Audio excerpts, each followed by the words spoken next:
Welcome to Tenor Tech, where I solve the problems you didn't even know you had.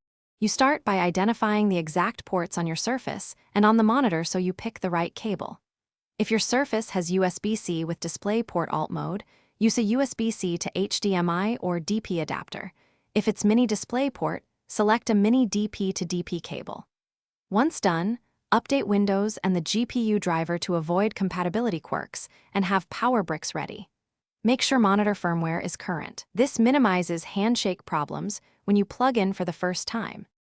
With devices powered, connect the selected cable securely. Firm clicks matter for signal integrity. Set the monitor's input to the corresponding port so it stops scanning and locks onto the feed. On your Surface, right-click Desktop, open Display Settings, and click Detect if the screen doesn't appear.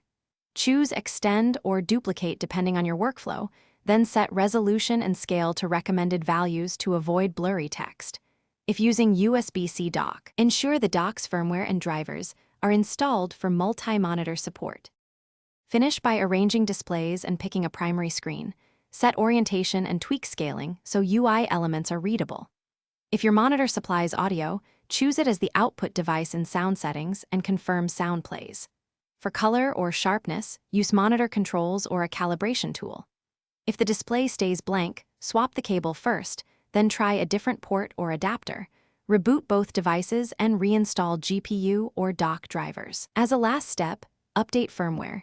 Many connection issues resolve after a firmware refresh. Thanks for watching. Subscribe to keep your life in tune.